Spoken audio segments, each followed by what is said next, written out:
इस पार्ट में क्या है, आपको कंसेप्ट क्लियर नहीं है, आपको क्वेश्चंस आंसर यहाँ पर दिए गए हैं। ठीक है, तो कंसेप्ट में जो मैंने आपको अभी तक पढ़ाए हैं, सर्किल और आपका हिरबुस से रिलेटेड, उसके बारे में हम यहाँ पर बात करेंगे। ठीक है, उसके कुछ क्वेश्चन हैं, थोड़ा आपका रिविजन भी हो जाएगा। चलिए क्वेश्चन नंबर फर्स्ट देखते हैं। एक त्रिभुज की भुजाएं 1/2, 1/3, 1/4 के अनुपात में है। यदि त्रिभुज का परिमाप 52 सेंटीमीटर है तो सबसे छोटी भुजा की लंबाई क्या होगी। देखिए सभी तरह के क्वेश्चन इसमें हैं। ठीक है, इजी भी क्वेश्चन है और आपके लेवल के भी क्वेश्चन है जो कि बहुत सारे एग्जाम्स में पूछे जाते हैं। ठीक है, तो ये भुजाओं का अनुपात दिया गया। जब भी इस तरह से अनुपात दिया जाता है हम क्या करेंगे, इसको ऐसे लिखेंगे 1/2, 1/3, 1/4। इनका एलसीएम लेंगे 2, 3, 4 का, तो आपका ये 12 हो जाएगा। 2 6 12, 3 चौको 12 और 4 तिया 12। तो आपकी भुजाओं का रेशियो आ गया 6:4:3।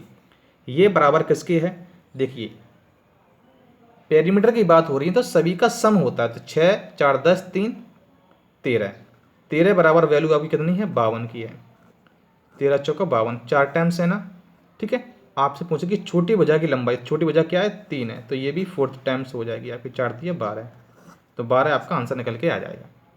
ठीक है, देखिए कैसे किया मैंने, 6x है, 4x है और 3x है।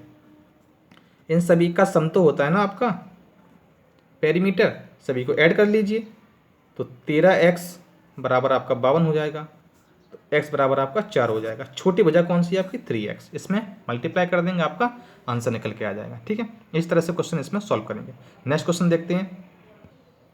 किसी समबाहु त्रिभुज का क्षेत्रफल 400√3 वर्ग सेंटीमीटर है, तो बताइए इसका परिमाप क्या होगा। समबाहु जिसकी सभी साइडें बराबर हो, इसका क्षेत्रफल आपको दिया गया 400√3। तो इसका क्षेत्रफल क्या होता है, अगर आप लोग याद करेंगे, अगर आपने वीडियो देखा होगा, तो √3/4 गुणे भुजा का स्क्वायर, ये बराबर आपको दिया गया 400/3। ठीक है, इस √3 से ये √3 कैंसिल हो जाएगा, ये 4 आपका ऊपर मल्टीप्लाई में जाएगा। तो a² बराबर 400 गुणे 4 आपका आ जाएगा 1600।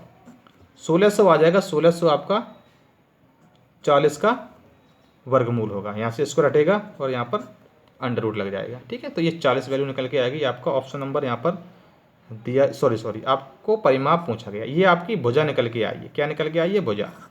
अब आपको परिमाप बताना है, सभी साइड इसकी इक्वल होती हैं, कुछ नहीं करना, आपको भुजा में 3 का मल्टीप्लाई कर देना है। तो 120 मीटर आपका आंसर आ जाएगा, ऑप्शन नंबर ए। ठीक है, इस टाइप से, या तो इनको आप 3 टाइम्स जोड़ लीजिए, 40 40 40 ऐड कर लीजिए, तभी आपका 120 आ जाएगा। लेकिन समबाहु है, सभी भुजाएं बराबर है, तो इंटू 3 कर दीजिए, साइड में आपका आंसर निकल के आ जाएगा। अब देखते हैं क्वेश्चन नंबर 3। अगला क्वेश्चन देखते हैं। किसी त्रिभुज का क्षेत्रफल एवं शीर्षलंब की लंबाई 40 वर्ग सेंटीमीटर तथा 7 सेंटीमीटर है, तो उस भुजा की लंबाई ज्ञात कीजिए जिस पर शीर्षलंब स्थित हो। ये क्वेश्चन आपको मान लीजिए इस तरह से दिया गया है। शीर्षलंब होगा तो जाहिर सी बात है यहाँ पर 90 का एंगल बनेगा। ठीक है, इस पे शीर्षलंब जो आपका है ये 7 सेंटीमीटर की वैल्यू आ गई। ठीक है, और इसका एरिया कितना है, 140 है। आपसे पूछा गया है उस भुजा की लंबाई बताइए जिस पर शीर्षलंब स्थित है। ये भुजा, इस पर ये शीर्षलंब स्थित है, तो इसकी वैल्यू आपसे पूछी गई है, आपकी आधार की वैल्यू पूछी गई है। तो अगर ये ये आपका राइट एंगल है, तो आप क्या करेंगे, 1/2 बेस इंटू हाइट। तो बेस आपको निकालना, हाइट आपकी 7 है, बराबर आपका 140 दिया गया है। ठीक है, 7 दूने 14 और 2 आपका ऊपर जाएगा, तो आधार आपका कितना आ जाएगा, 20 गुणे 2, ये आपका आ जाएगा कितना, 40 सेंटीमीटर। ठीक है, इस तरह से आपका आंसर निकल के आ जाएगा। क्वेश्चन नंबर 3 आपका कंप्लीट हुआ। अब देखते हैं नेक्स्ट क्वेश्चन। अगला क्वेश्चन देखिए। किसी त्रिभुज का क्षेत्रफल 1176 सेंटीमीटर वर्ग स्क्वायर है। यदि आधार एवं संबंधित ऊंचाई का अनुपात 3:4 हो तो त्रिभुज की ऊंचाई क्या होगी। वही चीज़ है, आपका आधार और आपको ऊंचाई दी गई है, तो आप इसमें लगाइएगा 1/2 बेस इंटू हाइट। तो बेस आपका क्या आ जाएगा, 3x और हाइट आपका हो जाएगा 4x, अनुपात में ना, इसलिए मैंने इसको ऐसे कर लिया 1176। ठीक है, तो इसको कैसे करेंगे, 4 तिया 12, ये आपका कैसे बनेगा, 1/2, 12 का स्क्वायर आपका बन जाएगा यहाँ पर 1176। तो 12 को आप यहाँ से काट सकते हैं, 12 नंबर 108, 108 को लेस करेंगे आपका कितना बचेगा 96, तो 12 अट्ठे 96, तो आपका 98 आया यहाँ पर, 98 आया ना। तो फिर आपका 2 का मल्टीप्लाई यहाँ हो जाएगा, तो x इक्वल टू क्या आपका आएगा 2 अट्ठे 16, 2 निम 18 और 1 19, 196, और यहाँ पर स्क्वायर है, यहाँ हटेगा तो यहाँ पर अंडर रूट लग जाएगा, तो 196 आपका होता है कितने का 14 का होता है। ठीक है, अब यहाँ पर पूछा गया कि त्रिभुज की ऊंचाई क्या है, तो ऊंचाई आपका क्या था, देखिए आधार और ऊंचाई, आधार 3 ऊंचाई 4, तो 14 चौको 56, 56 सेंटीमीटर आपकी ऊंचाई निकल के आ जाएगी। ऑप्शन नंबर आपका क्या है डी। ठीक है, इस तरह से इसको सॉल्व करेंगे क्वेश्चन नंबर 4 को। अब देखते हैं क्वेश्चन नंबर 5। किसी त्रिभुज की भुजाएं 3 सेंटीमीटर 4 सेंटीमीटर 5 सेंटीमीटर हैं, तो इस त्रिभुज की ऊंचाई के इस त्रिभुज की भुजाओं के मध्य बिंदुओं को मिलाने से बने त्रिभुज का क्षेत्रफल ज्ञात कीजिए। देखिए क्वेश्चन क्या कह रहा है आपका, ये आपका मान लीजिए एक त्रिभुज है, इसकी लंबाई 3 है, इसकी लंबाई 4 है, इसकी लंबाई 5 है। ठीक है, अब क्या कह रहा है कि इस त्रिभुज की भुजाओं के मध्य एक यहाँ पर ये आपके मिड पॉइंट है, इसको इन्होंने मिला दिया। अब इस त्रिभुज का क्षेत्रफल पूछा जा रहा है। देखिए ये इसकी एक प्रॉपर्टी होती है कि जब भी इस तरह से बीच में बिंदुओं को मिलाया जाता है भुजाओं की, और जब त्रिभुज बनता है तो ये जो लंबाई है आपकी 4 है, ये लंबाई इसकी आधी हो जाती है, ये लंबाई है ये इसकी आधी हो जाएगी, ये लंबाई है ये इसके आधी हो जाएगी। ठीक है, इस तरह से। तो अब क्या होगा, ये आपकी लंबाई अलग अलग आ गई, बस आपको हीरोन्स फार्मूला का इस्तेमाल करना पड़ेगा। ठीक है, तो इसमें s निकाल लीजिए, तो 2 + 2.5 + 1.5 अपॉन 2, तो ये आपका कितना आ जाएगा 6/2, तो s आपका 3 निकल के आ गया। अब 3 निकल के आया ना, तो यहाँ पर रखिए आप 3 में से 2 जाएगा 1 बचेगा, 3 में से 1.5 जाएगा तो 1.5 बचेगा, 3 में से 2.5 जाएगा तो आपका 0.5 बचेगा। ठीक है, अब ज़रा देखिए 3 का 0.5 में मल्टीप्लाई करेंगे तो ये भी 1.5 आएगा, 1 को हटा दीजिए 1.5 1.5, तो जब स्क्वायर रूट हटाएंगे ना तो आपका एक नंबर निकल के आ जाता है, क्योंकि ये आपका पेयर बना हुआ है, तो 1.5 आपका आ गया। 1.5 का अर्थ क्या होता है 3/2। कैसे, 1.5 है ना, पॉइंट हटाइए नीचे 10 लगाइए, 5 × 15 5 दूनी 10, 3/2 आपका ऑप्शन नंबर बी निकल के आ जाएगा। ठीक है, चलिए अब देखते हैं क्वेश्चन नंबर 6। एक पहिए की त्रिज्या 21 सेंटीमीटर है, 924 मीटर की दूरी तय करने के लिए इसको कितने चक्कर लगाने पड़ेंगे। देखिए कोई पहिया है आपका, इसकी रेडियस 21 है, एक पहिया अपना चक्कर लगाएगा तो वो उसकी टोटल क्या हो जाएगी, टोटल परिधि होती है, जितनी उसकी परिधि होती है वो उसका एक चक्कर होता है।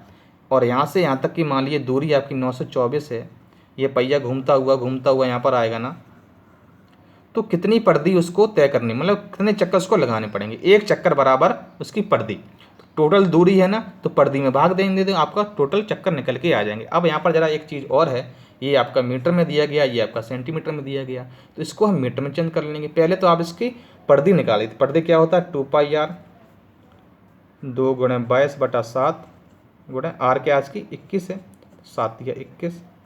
ठीक है, तो 2 × 22 × 3, इसको काटिएगा मत क्योंकि आपको अभी भाग देना है। तो आपकी दूरी क्या है 924, इसको आप सेंटीमीटर में चेंज कर लीजिए। ठीक है, 100 का मैंने मल्टीप्लाई कर दिया, अब 2 × 22 × 3 आपका आ जाएगा। इसको ज़रा काटिए, 11 1 दूनी 22, 11 8 88, 11 चौको 44, 3 से काटिए, 3 दूनी 6, 3 × 24 और 2 दूनी 4 है ना, 4 7 28, 700 चक्कर इसके आ जाएंगे। 700 चक्कर में ये दूरी पे भी तय करेगी। क्वेश्चन नंबर 7 देखते हैं। किसी वृत्त के एक वृत्तखंड का क्षेत्रफल जिसकी त्रिज्या 5 सेंटीमीटर तथा जो एक 3.5 सेंटीमीटर लंबी चाप द्वारा बना है, तो क्षेत्रफल बताइए। देखिए इस तरह का आप अगर वीडियो देखेंगे उसमें कंसेप्ट मैंने आपको समझाया हुआ, पूरा कंसेप्ट इसमें समझाया हुआ है। ये मान लीजिए सर्किल है, इसमें एक आपका ये सेक्टर बना हुआ है, इसका आपको एरिया पूछा गया है, जिसमें r आपकी 5 है और ये चाप की लंबाई आपको दी गई है। ये आपका है 3.5। जनरली इसका हम एरिया कैसे निकालते हैं, अगर यहाँ पर आपको थीटा दिया गया हो, इसका एंगल का मान दिया गया हो, लेकिन एंगल का मान नहीं दिया जाता है, अगर आपको चाप का मान दिया जाए तो एक अलग फॉर्मूला बनता है। मैंने कंसेप्ट में आपको समझाया है। वरना वृत्तखंड का क्षेत्रफल का एरिया होता है पाई आर स्क्वायर अपॉन 360, यहाँ पर थीटा होता है। ठीक है, इसका आर की लंबाई का फॉर्मूला क्या होता है, 2 पाई आर थीटा अपॉन 360, ये इसके फॉर्मूले होते हैं। अगर थीटा दिया जाता है तो हम ये फॉर्मूला इस्तेमाल कर सकते हैं, लेकिन आपको चाप की लंबाई दी गई तो इसका फॉर्मूला होता है 1/2 इंटू आर इंटू एल, ये पूरा एल यहाँ पर आ जाता है। तो 1/2 आर आपका 5 है और एल आपका क्या है 3.5 है। ठीक है, मल्टीप्लाई कर देते हैं, 5 25 हासिल 2, 5 15 2 17 और यहाँ पर भाग 2 का, 2 8 16, 1 बचा, 2 7 14, 2 5 10, 8.75, ये आपका हो जाएगा option number B. Question number 8 देखते हैं।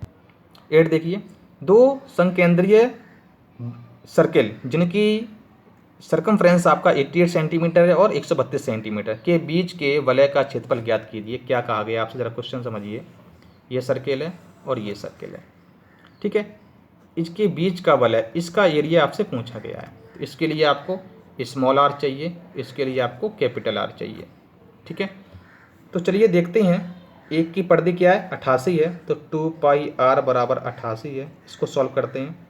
2 गुणे 22/7 गुणे आर बराबर 88, 22 चौको 88, 2 दूनी 4 और 7 दूनी 14, तो इसकी तो आर आपकी 14 निकल के आ जाएगी। 7 का ऊपर मल्टीप्लाई हो जाएगा जाके।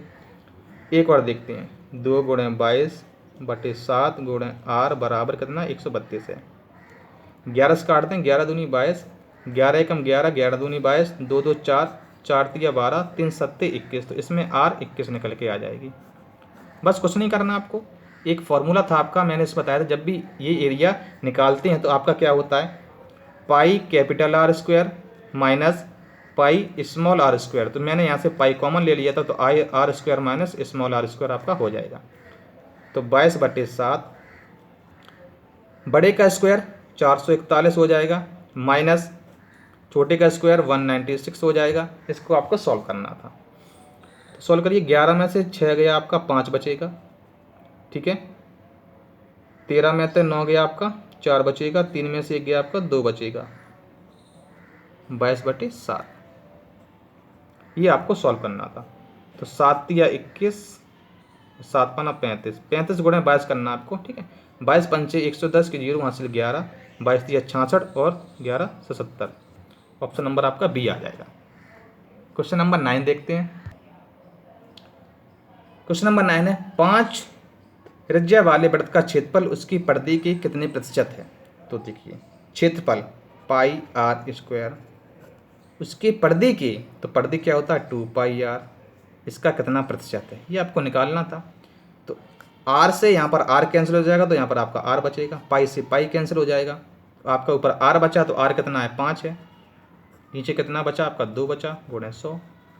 ठीक है, 2 पंचे 10, 5 25, तो 250% इसका आंसर निकल के आ जाएगा, option number D. Last question देखते हैं, क्वेश्चन नंबर 10।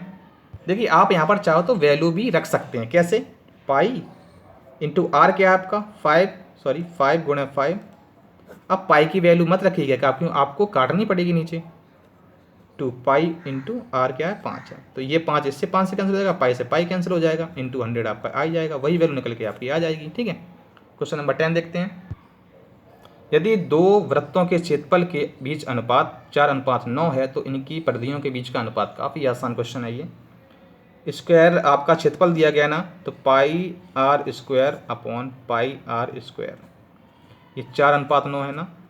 देखिए, पाई से पाई कैंसिल हो जाएगा, क्योंकि आपको परिधि निकालनी, तो इसके लिए आपको रेडियस निकालनी पड़ेगी। स्क्वायर स्क्वायर है ना, यहाँ से हटेंगे, यहाँ पर अंडर लग जाएगा, तो आपकी 2 और 3 आ जाएगा। पहला आर 2 है और दूसरा आर आपका 3 है। अब इनकी परिधियों का अनुपात बताना है, तो 2 पाई आर अपॉन 2 पाई आर 2। ठीक है, 2 पाई कैंसिल हो जाएगा। R1 क्या है आपका, R आपका 2 है और ये आपका 3 है, तो 2:3 ही आपका आंसर निकल के आ जाएगा। ठीक है, इस तरह से क्वेश्चन नंबर आपका 10 कंप्लीट हुआ और ये 10 क्वेश्चन थे, सारे कंसेप्ट आपके क्लियर हुए होंगे और ऐसे क्वेश्चन आते रहेंगे। ठीक है, ऑल द बेस्ट।